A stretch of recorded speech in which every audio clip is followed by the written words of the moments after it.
E aí, pessoal, uma boa noite a todos. Estamos aqui mais uma vez ansiosos para ouvir o tema da noite, aqui no TED, no Temas Espíritas em Debate, que ocorre aqui pela promoção do nosso site espírita.info, nossa comunidade espírita virtual, a cada 15 dias, às sextas-feiras, né? Hoje o nosso convidado é o Flodoaldo, e o Flodoaldo veio falar um pouquinho para a gente, para depois a gente abrir para aquela conversa, como sempre, a respeito de deficiência. O que o Espiritismo teria a ver com isso? O que, que o Espiritismo tem com isso, sobre as deficiências? Antes da gente dar início, a passar a palavra para o Flodoaldo, pediu o nosso companheiro Ricardo para fazer a prece. Vamos então, nesse instante, Senhor Jesus, unindo os nossos pensamentos em comunhão com as forças do bem,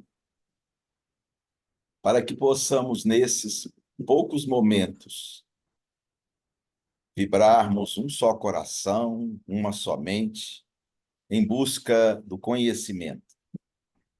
Conhecimento que possa fazer de nós pessoas melhores, pessoas mais próximas dos princípios de justiça, de amor e de caridade. Convidamos os espíritos amigos para que possam participar conosco, nos intuindo, nos inspirando e ampliando a nossa capacidade de entendimento. Profundamente gratos, em nome de Deus, damos por iniciada a reunião da noite. Então, Flodoaldo, fique à vontade, pedir para você se apresentar, né? Falar um pouquinho da sua relação aí com o Espiritismo, o que que você tem feito, e, em seguida, fique à vontade de compartilhar o seu conhecimento aí a respeito do tema conosco. Boa noite a todos, boa noite aos irmãos que nos assistem. Com muita alegria, estou aqui para compartilhar um pouco das reflexões que eu farei sobre deficiência, o que o Espiritismo tem a ver com isso. Eu sou trabalhador do ID, do Instituto de Difusão Espírita, já há bastante tempo. Estou lá, desenvolvo um trabalho na reunião mediúnica e na psicografia. Tem o Espiritismo como um caminho seguro que nos conduz ao equilíbrio, à renovação espiritual e contribui para o surgimento de uma nova criatura. Muito bem. É muito importante essa temática da deficiência no movimento espírita, até porque no movimento espírita ainda poucas casas oferecem à pessoa com deficiência condições de frequentar uma reunião pública, de frequentar um curso de formação na doutrina espírita de uma maneira acessível. Então, na noite de hoje, eu vou propor que façamos uma reflexão das nossas responsabilidades sobre a acessibilização das casas espíritas e desconstruir uma ideia que muitos irmãos ainda trazem de que a pessoa com deficiência está pagando algo. Aliás, termo que vem sendo usado no próprio movimento espírita de maneira completamente equivocada. Afinal de contas, Deus não é um cobrador. Deus é um Pai justo, é um Pai de misericórdia, de misericordioso. Bom, nós vamos desenvolver o tema deficiência, perspectivas espíritas sobre ela. Para isso, nós vamos buscar as informações nas obras básicas, que são Céu e Inferno, o Livro dos Espíritos, o Evangelho segundo o Espiritismo, a Gênese e o Livro dos Médiuns. Com base nessas informações, não precisamos de buscar em outra obra, porque aí está toda a essência da doutrina espírita. Deficiência e evolução. Por que as pessoas, alguns irmãos, vêm, reencarnam com a deficiência? Será que a deficiência é um castigo? Será que a pessoa com deficiência está pagando algo? Nós vamos encontrar na doutrina espírita de que o que nós vivemos aqui no plano terreno são situações que refletem as nossas necessidades do ponto de vista espiritual, as nossas necessidades de reeducarmos perante as leis de Deus, a necessidade de buscarmos caminhos que nos conduz a um grau maior na escala evolutiva. A deficiência, ela é, então, um ponto favorável, ou uma ferramenta favorável à construção desse novo homem, dessa nova criatura. Na visão espírita, nós podemos descrever a deficiência de três maneiras. A primeira delas seria como prova. Por que o espírito desencarnado escolheria vir deficiente apenas por vir deficiente? Evidentemente que essa hipótese é totalmente descartada. A criatura, antes de reencarnar, escola a prova para fortalecer e atitudes específicas. Fortalecer pontos que, do lado de lá, quando liberto da matéria, nós temos total consciência dessas nossas dificuldades. Então, vamos fazer uma analogia.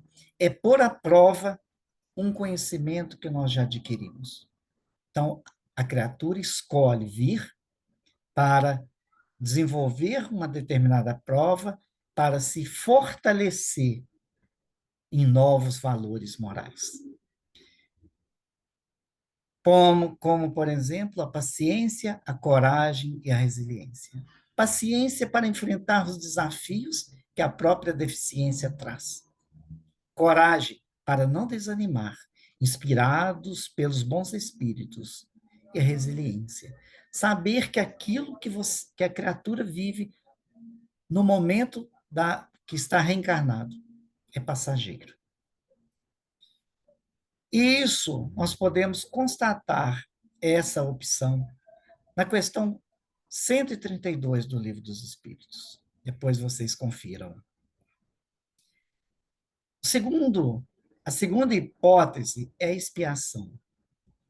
É o resgate, é o conserto, vamos colocar assim, de débitos morais de vidas passadas.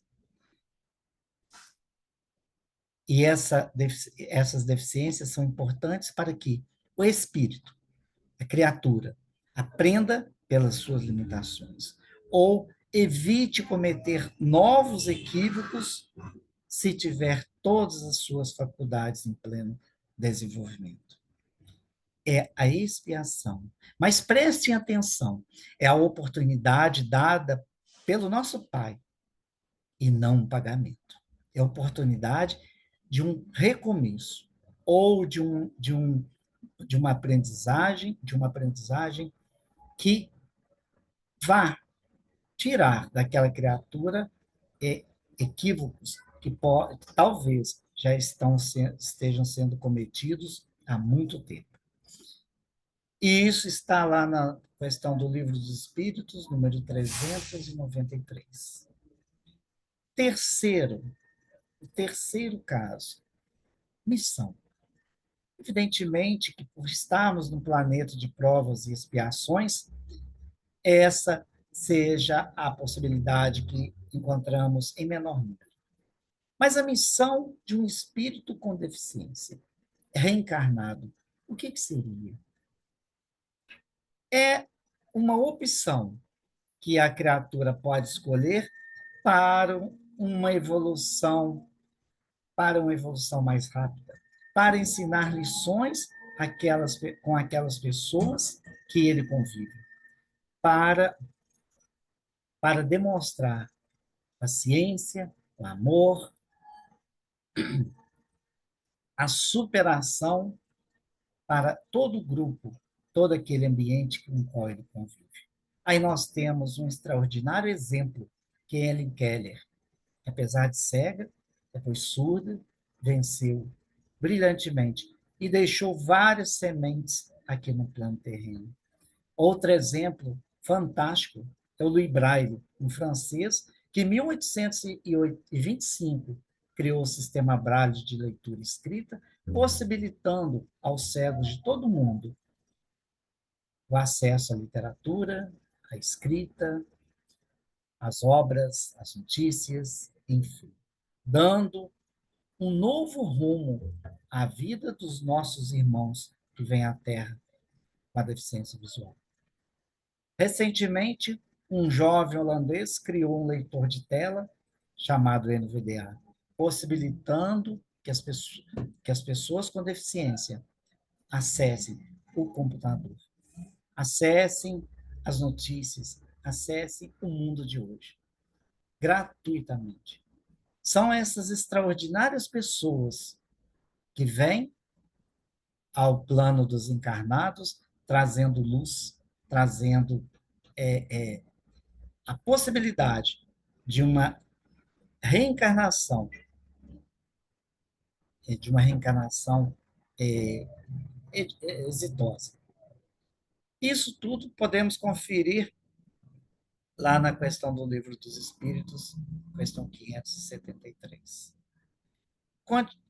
Também nós vamos encontrar no Livro dos Médios, se nós lermos os livros dos médios com atenção, ele explora o fato de que alguns espíritos nas comunicações relatam que a reencarnação como num corpo com limitação foi importante para a sua evolução espiritual.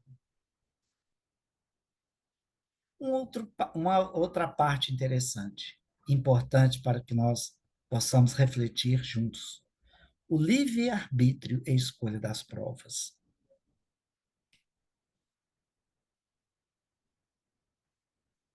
Aí cabe uma pergunta: Deus impõe a deficiência como castigo? É claro que não. Eu acho que já está até respondida. Mas é importante desenvolvermos um pouco mais. Na, na Gênese, Kardec pontua que as experiências que nós passamos na Terra são decorrentes, são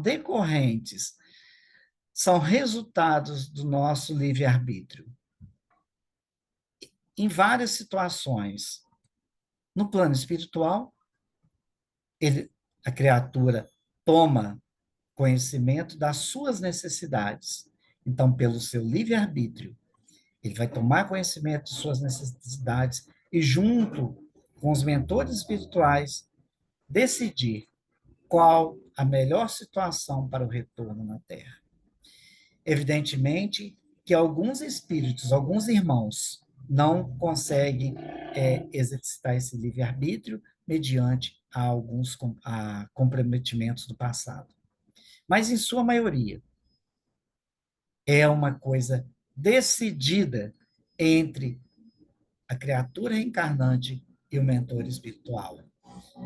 Na questão 851 do Livro dos Espíritos, Kardec explica a interação entre a reencarnação e o livre-arbítrio, dizendo que como é importante o livre-arbítrio, porque a decisão tomada no plano espiritual, ela vai vir para a matéria, mas a criatura não estará desamparada. Vem com todo o amparo, com todo o suporte dos espíritos superiores, para que o reencarnante não caia novamente nos equívocos do passado.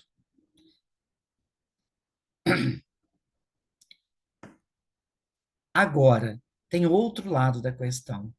Os desafios da deficiência não são úteis apenas àquela pessoa com limitação física ou sensorial ou cognitiva, mas são também oportunidades que essas pessoas, essas situações proporcionam àquelas pessoas que com eles convivem, ou com a pessoa que convive com a pessoa com deficiência.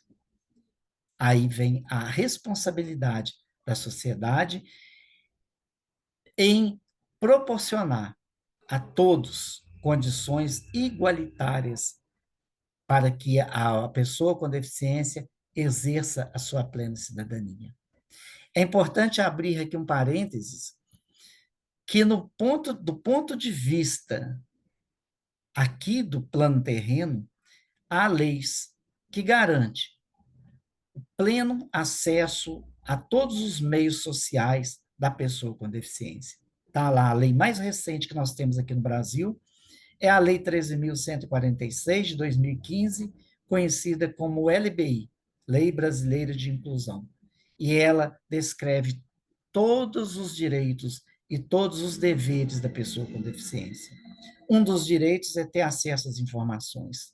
Lembram que no início da minha fala eu coloquei que é importante refletirmos do acesso das pessoas com deficiência nas casas espíritas, nos cursos, está garantido em lei.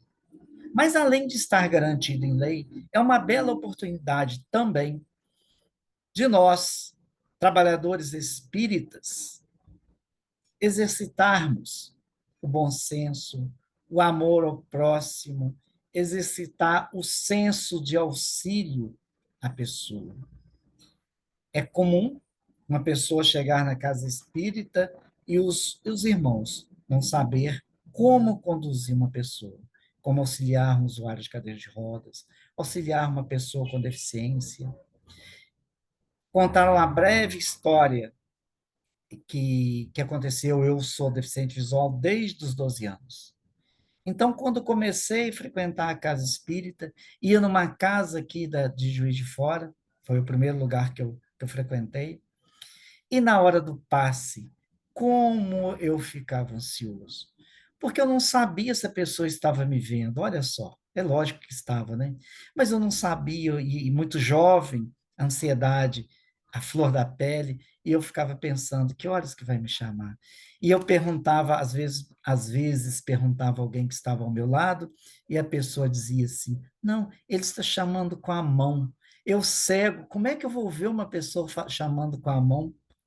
Nem se eu fosse um médium vidente, eu acho que eu conseguiria ver. Não é? Então, é falta de preparo, é falta desse espaço que nós estamos conversando aqui hoje para levar essas reflexões para o movimento espírita. É importantíssimo. Assim, nós estaremos praticando o que Jesus pregou, né? A igualdade a todos os irmãos. Bom, o sofrimento na Terra que está lá nas questões 872 a 874 do Livro dos Espíritos, é importante que a gente entenda que é uma consequência do passado. Né? Agora, o que é sofrimento?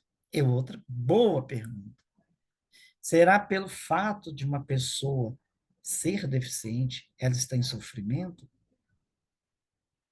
Duas coisas que nós precisamos tirar do nosso vocabulário. É a questão do pagamento, fulano está pagando, e a questão do sofrimento. Porque de um momento que nós entendemos que não há pagamento, Deus não é um cobrador, e que não há sofrimento, mas há oportunidades.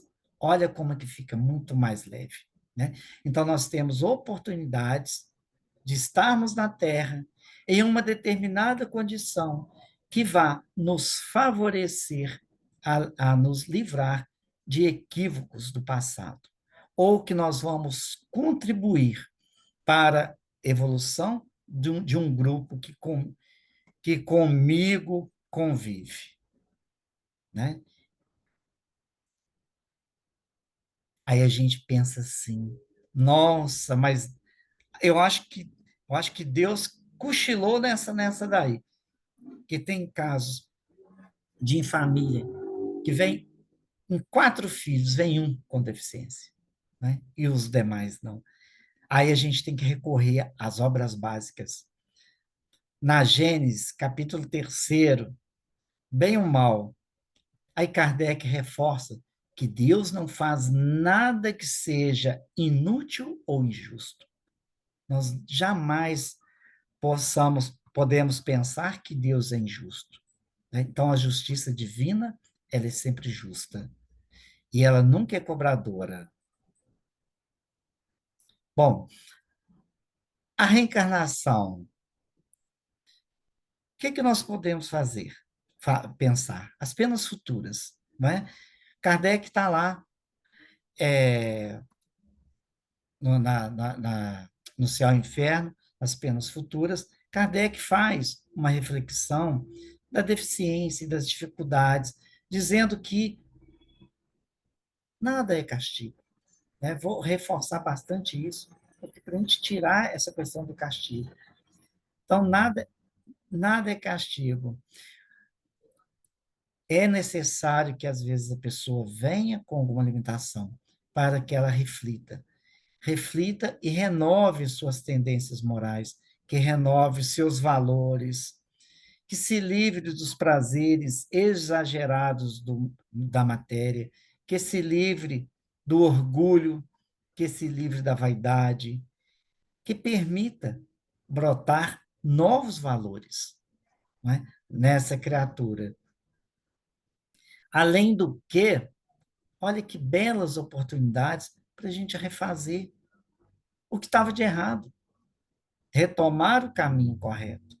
E as pessoas são muito curiosas, né? São muito curiosas. Por saber que a gente trabalha no movimento espírita, né? Aí as pessoas já me perguntaram assim: Ô Flodoaldo, o que você fez para vir? Não fala, nunca fala que é certo, para vir assim. Aí eu brinco, eu olhava no buraco da fechadura e vim cego. Olha só, e vim cego. Que bela oportunidade para não olhar mais, não é? A contribuição da ciência e o papel da sociedade. A ciência e a religião, elas têm que andar de braços dados, né? Por isso que Kardec colocou a ciência como um pilar do espiritismo.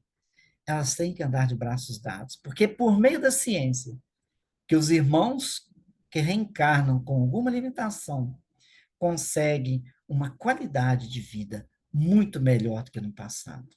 Hoje nós temos várias tecnologias que auxiliam a pessoa com deficiência, como eu citei, braille, leitores de tela, aplicativos de celular que leem texto, que informam a rua que estamos, nada mais de procurar plaquinha em poste, nada mais de ter que perguntar, fulano, que rua é essa? Não.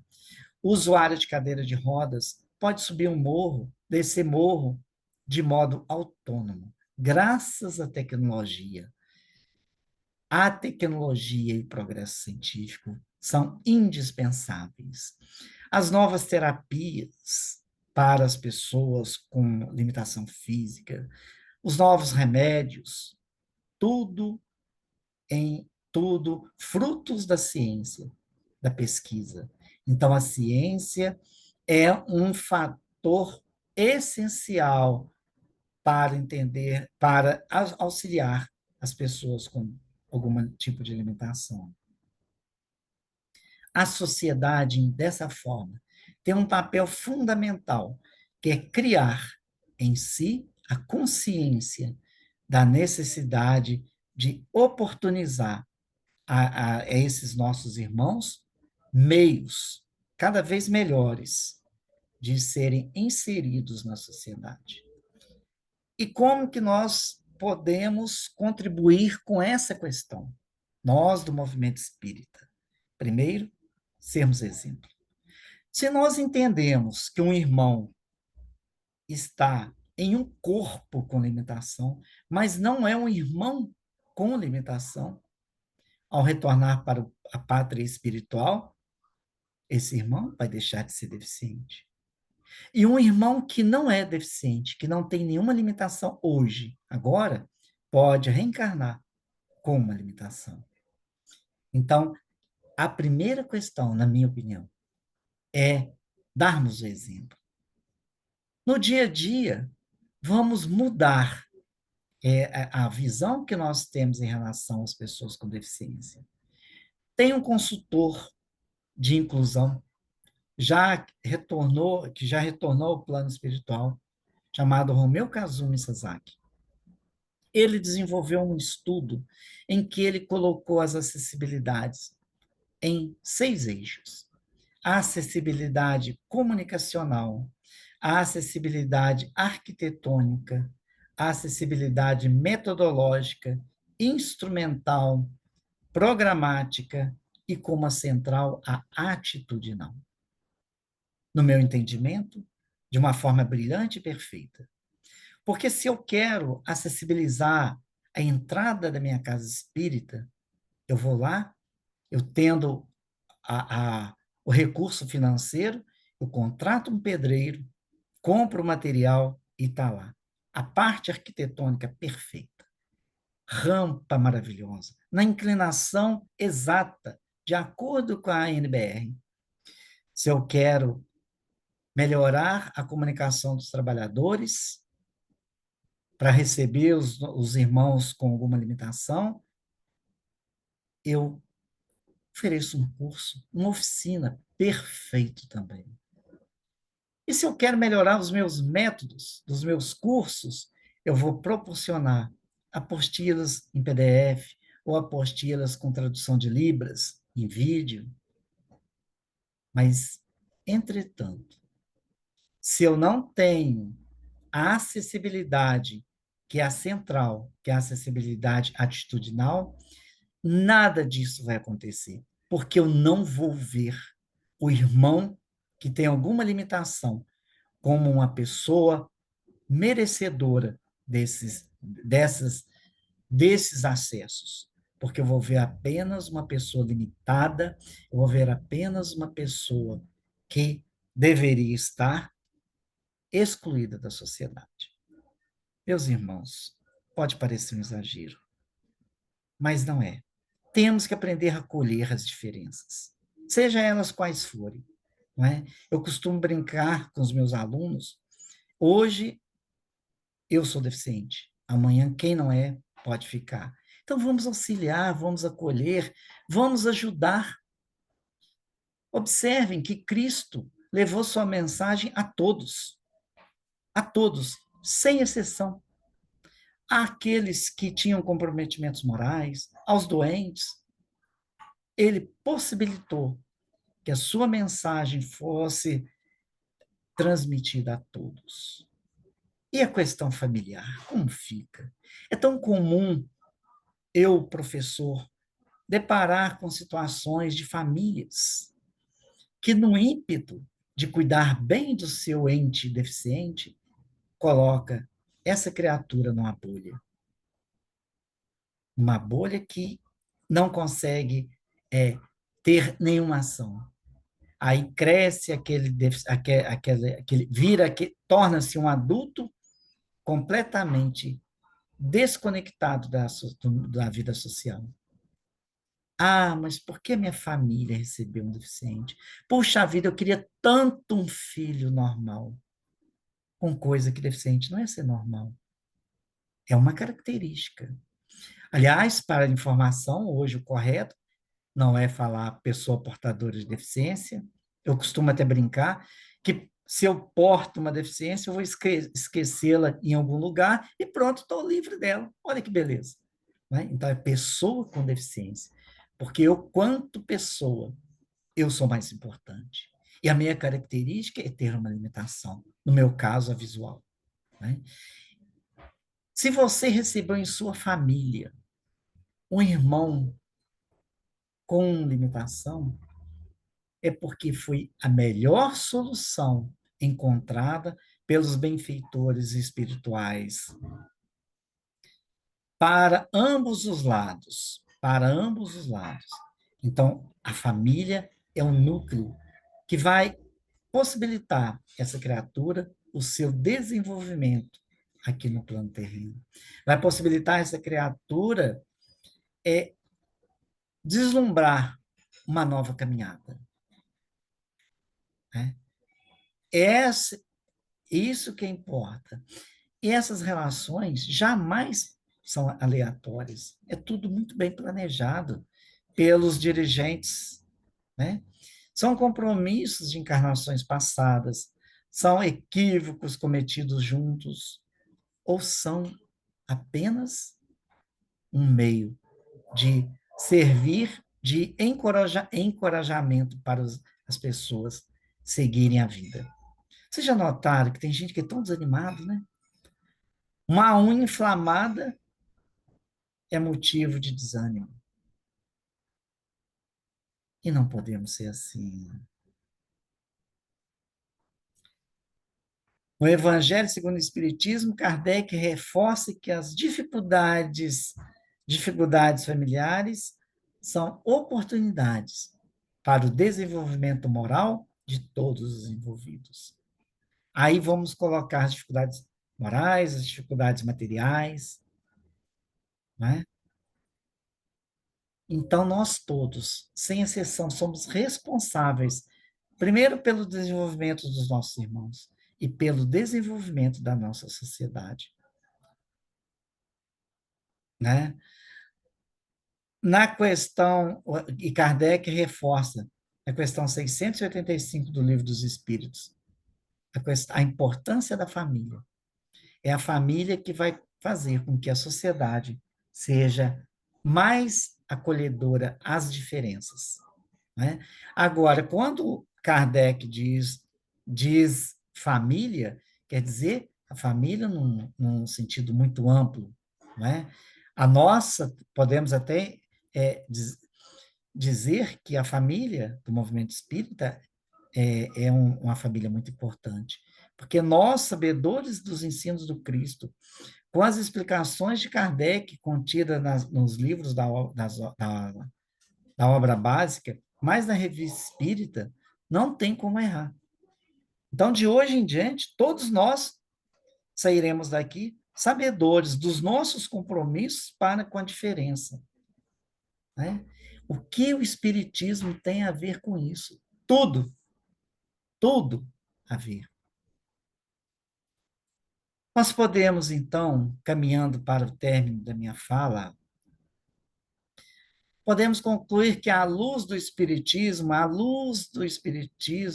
a deficiência não deve ser vista como um castigo, mas como uma oportunidade de crescimento espiritual, não só para a criatura, mas para aqueles ao seu redor. Está lá no Livro dos Espíritos, 166 e 167, que diz o seguinte: todos estamos numa jornada evolutiva e cada vida nos oferece, ou cada existência nos oferece a ferramenta necessária para a nossa transformação moral e espiritual. Podemos alegar alguma falha? Acho que não, né? Está bem claro. Que possamos, meus irmãos, seguindo o exemplo de Jesus, acolher a todos no nosso dia a dia, de braços abertos, auxiliando, sem julgar, sem preocupar o que você fez, meu irmão. Não importa o que o outro fez, importa é a oportunidade que o outro está me dando de ser útil. Na verdade, quando nós auxiliamos, o maior auxiliado somos nós. Porque é uma bela oportunidade.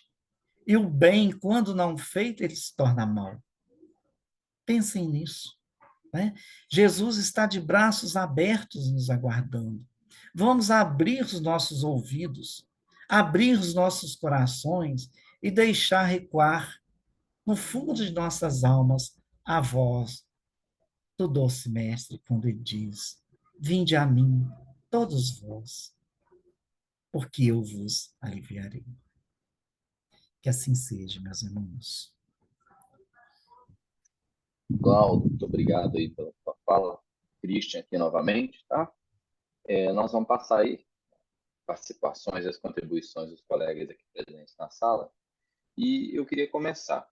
Queria te fazer uma pergunta. Você tocou um pouco nisso, já era uma pergunta até que eu ia te fazer. O que você acha que os centros espíritas estão errando? Não, vou até mudar. Muitas vezes a gente vê a interpretação relacionada à acessibilidade muito voltada a um projeto arquitetônico, a algumas alterações arquitetônicas.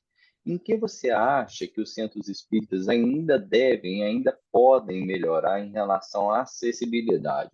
Você citou aí algumas formas de acessibilidade que você considera. Você consegue perceber isso nos centros espíritas ou ainda tem muito a melhorar em relação a essas outras formas além da arquitetônica? O Christian, eu acho que a melhora, a questão de acessibilidade mais urgente é a mudança de atitude dos irmãos trabalhadores, dos irmãos dirigentes, dos irmãos que frequentam a casa, que aí vão precisar do exemplo dos trabalhadores da casa, para que a acessibilidade atitudinal aconteça. É você não ter medo de chegar perto de uma pessoa com determinada limitação, deficiência, e oferecer sua ajuda. Você não sabe se a pessoa está precisando ou não. Às vezes a criatura chega na casa espírita, isso já aconteceu comigo em ambientes que eu não conheço, realmente a gente fica a ver navios sem enxergar, porque a gente não consegue. Tem uma situação que aconteceu já há bastante tempo atrás, numa casa espírita aqui de Juiz de Fora. Eu estava iniciando no movimento espírita, eu era um frequentador, não era trabalhador. E era uma noite bastante fria, e eu cheguei na casa espírita, nessa determinada casa espírita, e fui, sentei, começou a reunião pública, eu nunca tinha ido lá, e comecei a sentir vontade de ir ao banheiro, né? E eu pensei assim, gente, onde está o banheiro? Né? Aí eu pensei, olha, eu não sei, mas eu preciso de ir, eu tenho que arrumar uma solução.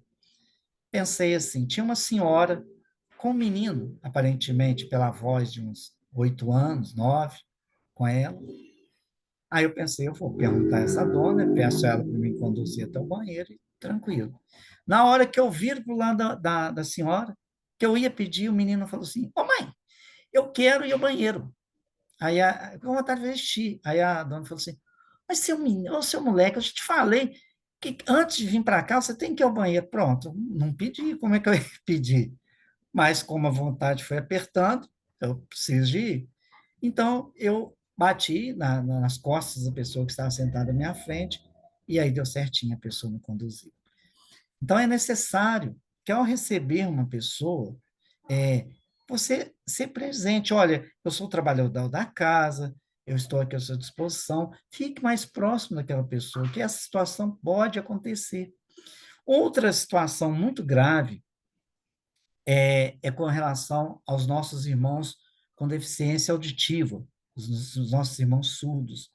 Qual casa espírita que oferece uma palestra com tradução de Libras?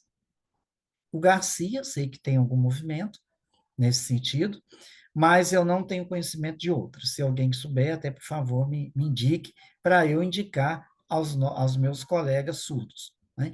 Então, é necessário, a gente tem que oportunizar a doutrina espírita para todos, não é? Independente da sua condição física, social, enfim, tem que ser conforme Jesus ensinou, para todos. Só complementando, então, assim, o básico é a acessibilização atitudinal e depois as demais.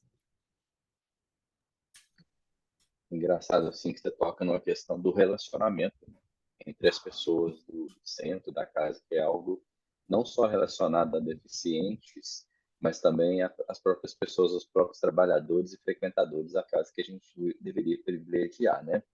Nós vamos passar agora, Clodoaldo, a palavra para o Ricardo. Clodoaldo, meu amigo, excelente a sua fala, gostei muito. Eu nunca tinha tido a oportunidade de te ouvir assim, e gostei. Você fala muito bem e eu vou procurar te ouvir outras vezes. É muito oportuno você colocar que a deficiência não necessariamente implica em expiação, porque a gente tem um pensamento espírita muito viciado nesse particular, não é? Quando a gente vê alguém numa situação que pressupõe sofrimento, a gente já faz um link, o que fez, onde errou, não é? A gente procura sempre fazer esse link. E você mostrou que isso não é obrigatório, não é necessário. Embora a gente não possa negar que a expiação ela é um princípio doutrinário, né? Mas não é apenas isso. Há outras questões relacionadas à deficiência e que não necessariamente implicam estar vinculado a um erro do passado, como uma experiência de crescimento ou até mesmo uma tarefa no campo do bem, da missão, do exemplo. No movimento espírita, por exemplo, Flodoaldo, assim, a gente tem conhecido muitas pessoas com deficiências graves e que desenvolveram um trabalho extraordinário, muito acima da média, né? Eu me lembro aqui de Elizabeth Montenari, uma companheira de Leopoldina, paraplégica desde pequenininha, em decorrência de uma paralisia infantil, foi a principal figura do movimento espírita de Leopoldina. Várias gerações de rapazes e moços se tornaram espíritas graças a Elizabeth. Ela na cadeira de roda ia para todo lado, às vezes dava um trabalho para o pessoal, porque teve uma época que ela ficou bem gordinha, mas ela chamava os rapazes e as moças, eles tinham que carregar ela para cima e para baixo. E às vezes ia para centro espírita com muita escada, mas não tinha conversa, ela punha eles para carregar e ia. E tem um confrade nosso que ele dizia assim: a gente cantava aquela música Amor ao Próximo, agarrava ela, amor ao próximo, amor ao próximo, e conseguia chegar lá em cima, né? Aqui em Juiz de Fora tem a Amanda, não sei se você conhece, a Amanda, deficiente visual grave, ela era o departamento de fusão doutrinária aqui do Bezerra e depois em Matias, né? E marcava palestra para todo mundo. E uma vez, e essas pessoas são tão extraordinárias que às vezes a gente até esquece da deficiência delas. Uma vez a Amanda me chamou para fazer uma palestra em Matias, ia ser na Câmara Municipal de Matias, mas eu não sabia onde era. Aí, na véspera, eu liguei para ela: Amanda, você podia me explicar como é que a gente faz para chegar lá na Câmara? Aí, depois que eu fiz a pergunta, eu falei: oh, meu Deus, mas logo para quem que eu vou pedir para me explicar onde é a Câmara Municipal? A Amanda não enxerga. Mas ela me explicou direitinho, sabe? Falou: tem a ponte, depois da ponte a segunda, e eu cheguei graças à explicação da Amanda. Nós convivemos também, mais o meu pai e minha mãe, eu era menino, com Sebastião Lasnot, um confrade lá de Barra do Piraí, cego também, em decorrência de um glaucoma, e que era poeta, e tem até mensagem dele depois de desencarnado pelo Chico, pelo Raul. Que criatura extraordinária! Ele ia passar, às vezes, alguns dias em Guarani, na casa da minha tia Elza, minha tia avó Elza Baesso, e ele fazia poesia para todo mundo, as professoras iam lá. Eu sou Lasno, uma poesia para o Dia dos Índios, para ler para as crianças, Dia do Soldado, e ele fazia ali, de repente, com aquela naturalidade. Então, realmente, assim, é muito gratificante a gente ver no movimento espírita, também em outros setores, né? Mas particularmente no movimento espírita, figuras com deficiências severas e que se notabilizaram por um trabalho extraordinário. A pergunta que eu quero fazer para você é a seguinte: aqui em Juiz de Fora nós temos a Associação dos Cegos, né? Que é uma instituição já de muitos anos, e a Associação dos Cegos tinha um lema, não sei se você se lembra, que era assim: em Juiz de Fora, cego não pede esmola. Havia esse slogan, não sei se você lembra disso aí, há muitos anos. Hoje a gente não ouve mais isso. A questão da deficiência e da mendicância. Qual é a sua opinião? Você tem uma opinião a esse respeito? Há justificativas do ponto de vista social para que determinados indivíduos com deficiência lancem mão da mendicância? Você acha como a gente deve lidar com isso? É uma opinião, óbvio, é a sua opinião. A gente não tem resposta doutrinária para isso. Era só a questão que eu coloco e muito obrigado pela sua aceitação, viu? Ô, Ricardo, essa questão ela precisa ser analisada sobre alguns aspectos. O primeiro é que eu, particularmente, é uma opinião, esse slogan me incomodava muito. Por que que ele me incomodava? Primeiro, que se a gente fizer um resgate histórico da questão da deficiência, até a década de 60, as pessoas com deficiência, elas não existiam. Elas eram propriedades de instituições. Se você pega até a década de 80, aqui em Juiz de Fora, e eu peguei essa época, na época, eu ia falar bem jovem, eu era mais jovem, que eu ainda sou jovem, né? O que que acontecia? Eu até achava engraçado. Às vezes a gente estava num ponto de ônibus, esperando um ônibus, vinha um sujeito correndo e falava assim: vem o seu ônibus, vem o seu ônibus. Eu já sabia, mas eu ficava pensando assim: como que ele sabe para onde eu vou? Então, eu sempre estava indo na visão dos transeuntes para a Associação dos Cegos. Quantas vezes eu passando em frente à Associação dos Cegos, vinha um sujeito correndo e só faltava empurrar a gente lá para dentro. Que eu não existia, eu pertencia à associação. Então, da década de 60 para cá, surgiu o movimento de inclusão, de integração, melhor dizendo, das pessoas com deficiência na sociedade. Só que isso causa um problema e persiste até hoje, que a integração ela é uma coisa de mão única. Então, a pessoa com alguma limitação tem que adaptar à sociedade. Felizmente, na segunda metade da década de 80 e de lá até agora, surge o movimento da inclusão, que onde as pessoas com deficiência, elas adaptam à sociedade, mas a sociedade adaptam às necessidades dessas pessoas, conforme eu trouxe as reflexões aqui, né? Então, foi um passo muito significativo. Por que que eu estou dizendo isso tudo? Pelo seguinte, em Juiz de Fora, cego não pede esmola. E se o cego quiser pedir esmola? É problema de quem? Da pessoa, né? Evidentemente, se nós pensarmos do ponto de vista social, do ponto de vista, fazendo um link com a doutrina espírita, a sociedade deveria amparar todos e ninguém pedir esmola. Todos terem o direito de exercer sua cidadania de modo pleno. Mas, infelizmente, ainda não é assim. Eu entendo que esse slogan denota essa apropriação do indivíduo, da criatura, como uma propriedade de uma instituição, né? Então, felizmente, hoje já não se usa mais esse slogan, já ficou no passado, mas é importante a gente fazer essas análises e também até com uma certa compreensão que era a ideia do momento, né? Então, também vão ser compreensivos, fazer uma análise no contexto daquele momento. Era um pensamento vigente daquele momento. Vamos passar a palavra se alguém queira participar. Então, Clodoaldo, podem levantar a mão aí. O Eli agora, o Eli Marcos, que vai falar. Clodoaldo, obrigado pelas palavras, pela apresentação, pelos lembretes. Nós do Espírita Info, nós estamos com nossas atividades todas basicamente virtuais, né? Você comentou da questão dos centros espíritas, as casas espíritas no sentido presencial, né? Na casa espírita física, lá, prédio, etc, etc. Desse ponto de vista, vamos chamar mais virtual, né?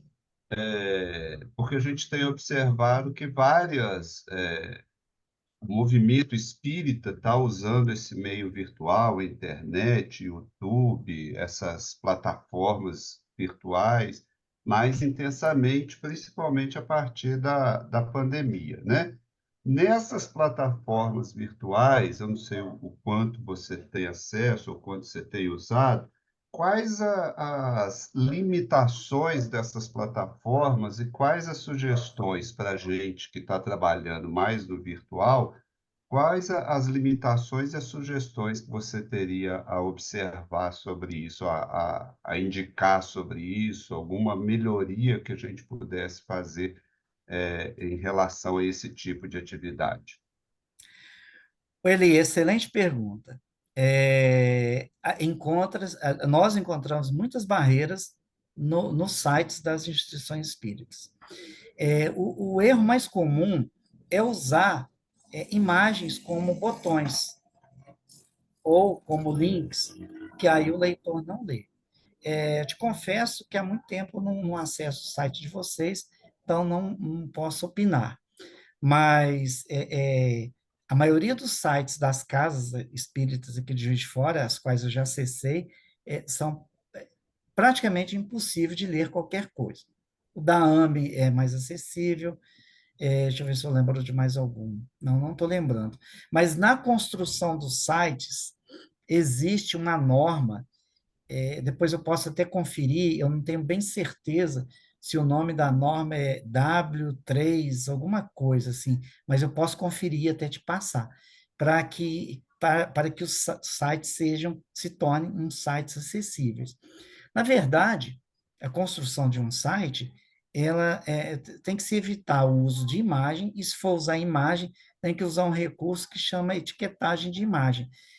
Por exemplo, eu dou um exemplo que eu uso bastante, a Folha de São Paulo, o jornal Folha de São Paulo, quando tem imagem, e isso vocês não vê, é só os leitores de tela que conseguem detectar, as imagens têm audiodescrição. Então, diz assim, por exemplo, se tem um carro batido num poste, né? Então, o leitor de tela vai ver vai ler imagem de um carro batido num poste com a frente amassada. A gente consegue entender a notícia na sua plenitude. São questões que aí eu volto a falar, percebam como que a acessibilidade atitudinal ela é central.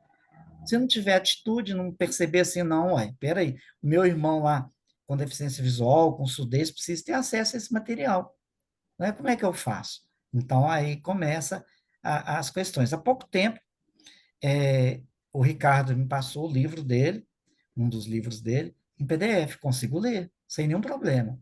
Então, a gente tem que ter essas oportunidades. Eu não digo de facilidade, porque eu não estou pedindo facilidade, estou pedindo igualdade de tratamento.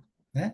Aproveitando a pergunta, e você, o Eli e o Ricardo, eu já ouvi palestras de vocês várias vezes nas casas aí, e vocês nunca cometeram o erro que eu vou citar, né? Não estou passando o pano para vocês, não, tá? Se tivessem falado, eu ia dar esse toque também. Mas tem muitos palestrantes que têm o hábito de falar assim: esse livro aqui, essa questão do livro dos espíritos, e mostra ainda tá show. Aí eu pergunto, se vocês tivessem lá na plateia, né, na assembleia, sem enxergar, iriam entender? Percebam como que os cuidados do dia a dia, eles são mais importantes do que uma obra enorme que a casa vai alegar que não tem dinheiro. Né? Como o relato do Ricardo, se o centro tem escada, mas tem os irmãos lá que compreendem a necessidade e a bela oportunidade de serem útil, né? A escada não vai ser barreira, eu tenho certeza disso. Né? É isso aí. Lualdo, a gente está agora com o Paulo, em seguida a participação da Beth. Tá joia?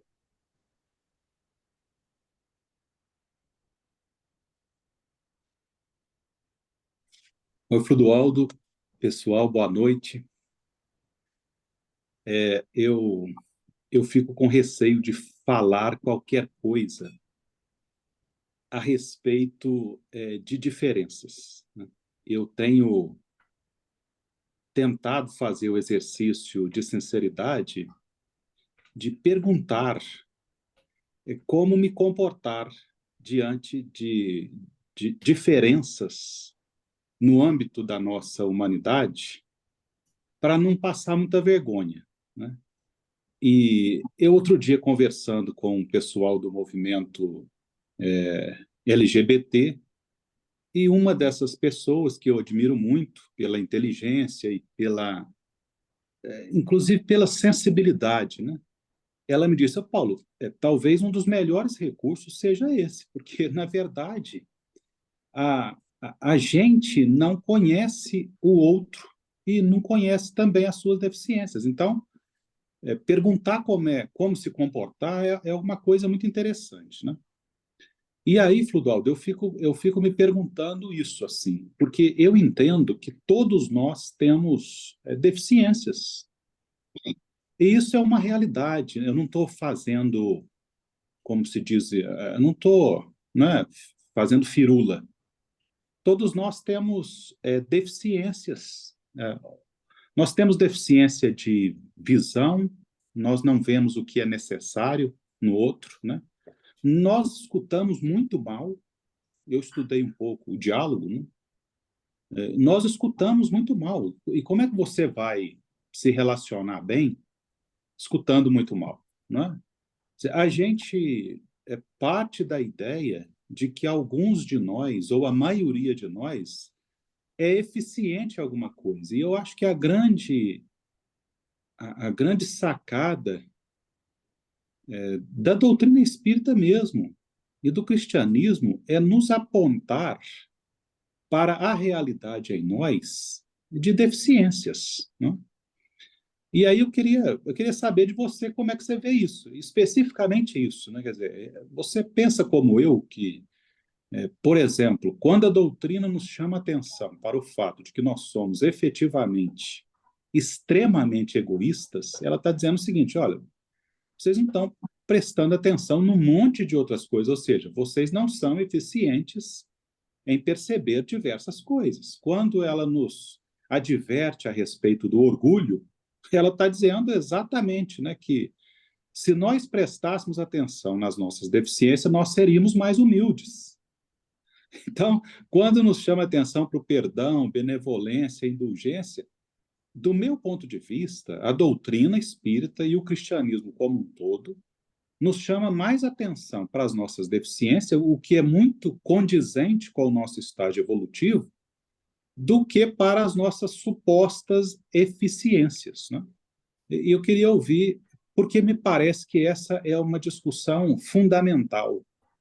Fundamental. Se eu considero, né, que todos nós temos deficiências significativas, que, que precisamos do outro em função dessas deficiências, as arquitetônicas, as comunicativas, as atitudinais, todas essas melhorarão, né?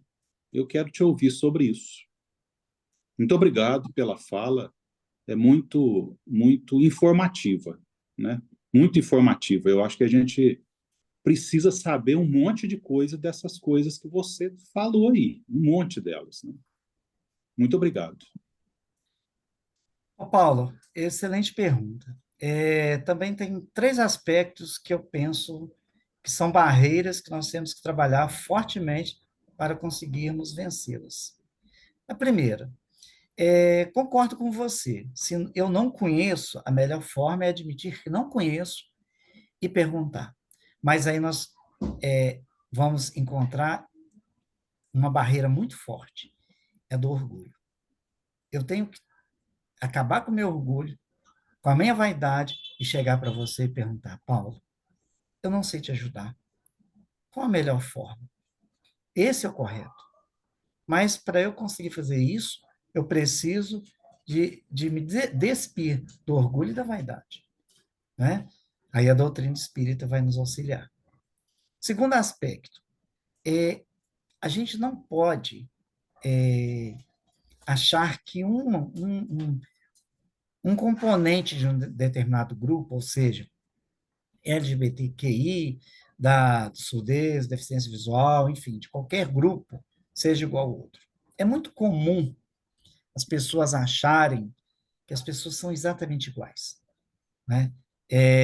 Já aconteceu isso comigo várias vezes, de alguém me auxiliar a atravessar a rua e falar assim, preste atenção na fala, a pessoa diz assim: fui ajudar um colega seu, primeiro, eu nunca nem vi o sujeito, e não vi mesmo, né, porque eu não enxergo, mas nunca nem tinha visto.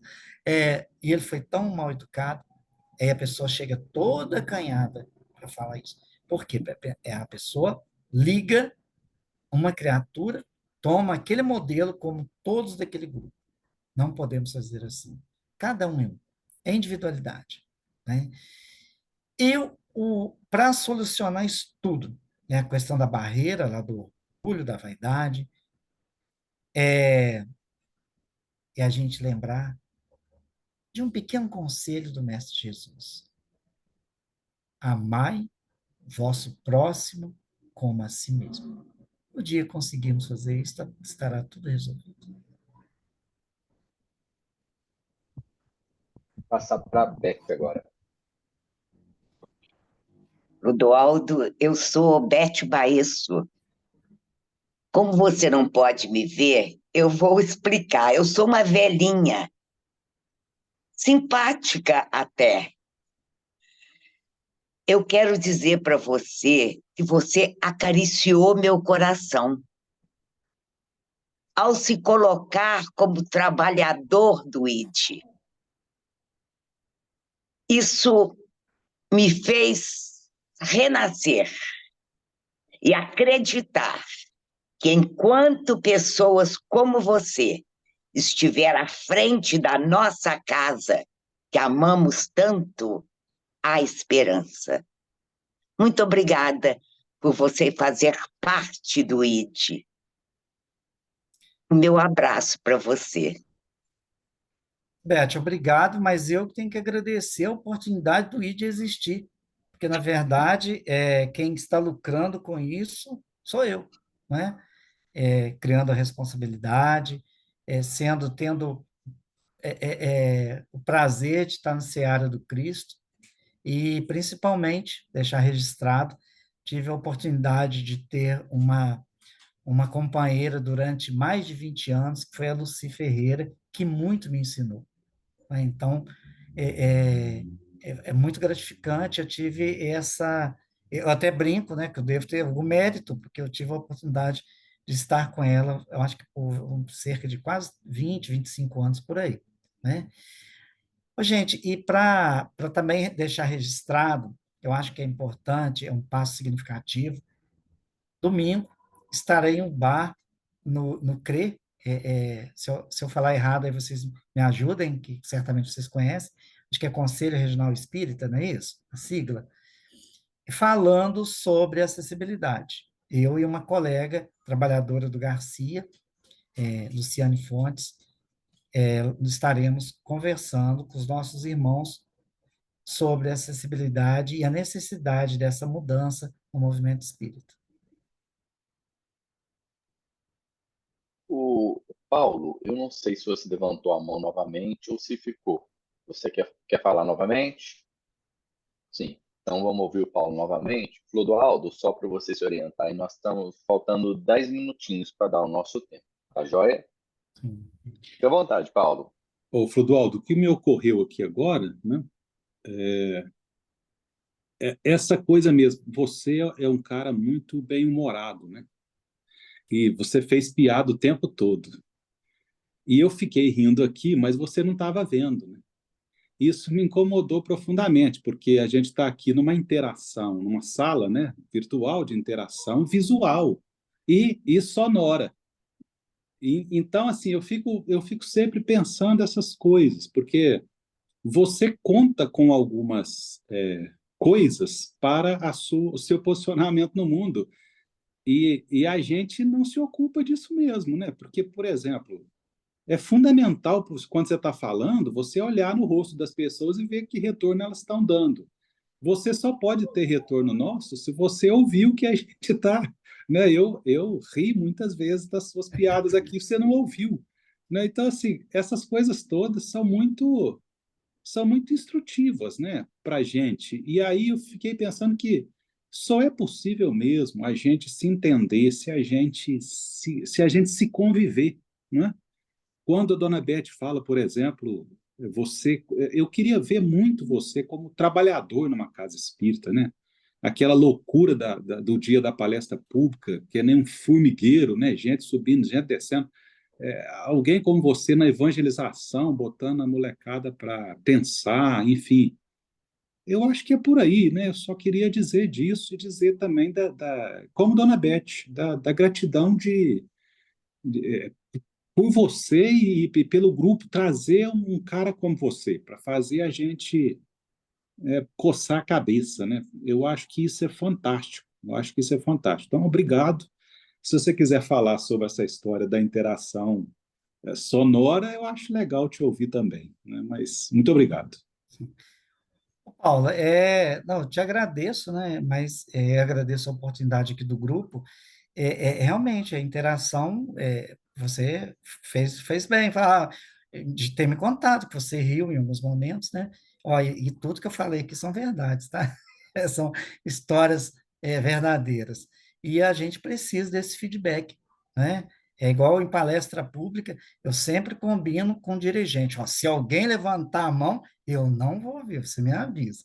Mas, para encerrar, nós precisamos, nós que eu digo sociedade, aí envolvendo nós, movimento espírita, envolvendo toda a sociedade, vou abrir um parênteses aqui, o segmento evangélico, eles estão à nossa frente na questão da surdez, tem muitos segmentos aí fazendo um trabalho muito legal, eu tenho uma colega surda de trabalho, que ela fala que gostaria de muitas de assistir palestra espírita, mas não tem tradutor em Libras.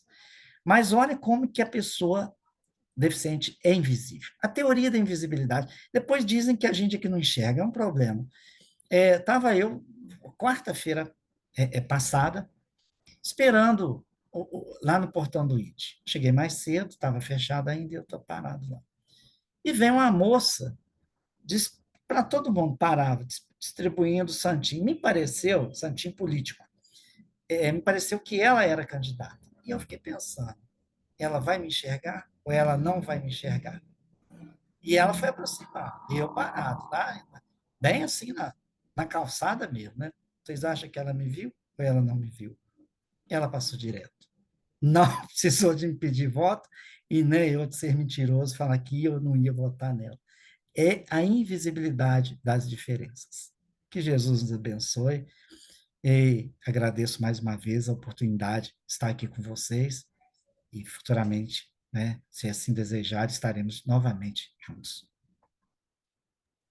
Aldo, nós aqui te agradecemos imensamente por ter compartilhado e nos ajudar a raciocinar a respeito de situações, de temas que muitas vezes a gente não pensa a respeito da forma como você trouxe aí, né? Nós temos ainda um tempo, e aí eu queria passar a palavra para um companheiro que se inscreveu há pouco, e aí logo depois a gente passa para você e encerramos. Pode ser? Pode ser. Então, quem vai falar contigo agora é o Adair, companheiro nosso lá de São Paulo. Oi, Clodoaldo, é um prazer, foi muito gostoso te ouvir, né? E são pessoas como você, né, e necessárias como você, para mostrar como nós somos cegos, como nós somos surdos, como nós não temos mãos, né? E uma pessoa como você para dar essa chacoalhada na gente, né? Então, o que a Beth falou é muito legal. Você mexeu não só com o coração, você mexeu com a cabeça, né? Com o raciocínio. Esses dias atrás, o Fernando Fernandes, aquele repórter da Globo, que, né, atleta, não sei o quê, ele soltou uma frase que naquele momento me incomodou muito. E agora faz total sentido para mim, né? Quando ele falou que nas Paralimpíadas ninguém estava ali para ser acolhido. Ali era cada um para si, lutando pela medalha olímpica. E aquilo me chocou quando ele falou aquilo. E hoje faz sentido. Por quê? Porque naquele momento eu excluí, né? Quando ele soltou aquela frase, eu acho que eu não enxerguei, eu não ouvi, né? E realmente ali são todos iguais lutando pela medalha olímpica, atletas, né, com deficiências várias, mas ali cada um para si realmente brigando, né, como iguais a todos os atletas que lutam anos, né, treinam anos para conquistar o pódio. Então, obrigado, cara. Obrigado mesmo. Foi muito bom te ouvir. Só um pequeno comentário. Você teve essa sensação porque na sua mente, no seu interior, você construiu, ao longo da sua vida inteira, a imagem da pessoa com deficiência, da imagem daquela pessoa incapaz, daquela pessoa que precisa sempre de ser auxiliada. Por isso que você se sentiu incomodado. E nós temos que agradecer essas minhas colocações, não a mim, mas nós temos que agradecer a doutrina espírita, que tanto traz luz, que traz esperança, né? Eu sei que daqui a sei lá quanto tempo, não sabemos, mas não serei mais deficiente visual. E isso é muito consolador. Então, vamos agradecer ao Mestre Jesus e à doutrina espírita. Agradecer a você também, Dona, por participar aqui conosco. Nós vamos encerrando agora, lembrando que essa live aqui vai ficar gravada, disponível lá no nosso canal, no YouTube, do Espírita Info, também no site do Espírita Info. A gente volta com outro tema, outro convidado também, no dia 27 de setembro. Esperamos que vocês possam estar aqui conosco. Pediu Eli fazer a prece de encerramento para nós, neste momento. Ok. Clodoaldo, agradecemos mais uma vez. Esperamos poder contar com sua participação aí mais para frente. Vamos orar. Amigo Jesus, é com alegria que nós estamos encerrando esse nosso encontro, essa oportunidade de reflexão sobre um tema que muitas vezes passa para muitos de nós despercebidos. Agradecemos o amparo dos nossos amigos espirituais, dos amigos espirituais desse grupo, que têm nos ajudado a enxergar, a perceber, além, muito além das limitações que possuímos.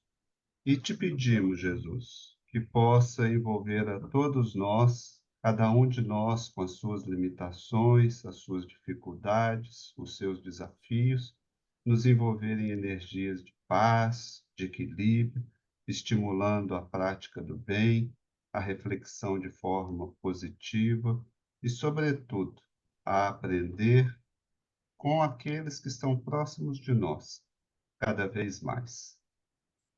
Envolvidos assim por esses benfeitores espirituais, nós encerramos o nosso encontro, desejando paz para todos nós. Que assim seja. Que assim seja. Forte abraço, pessoal. Boa noite, Até. gente. Tchau, pessoal. Boa noite, gente. Tchau, gente. Obrigada. Boa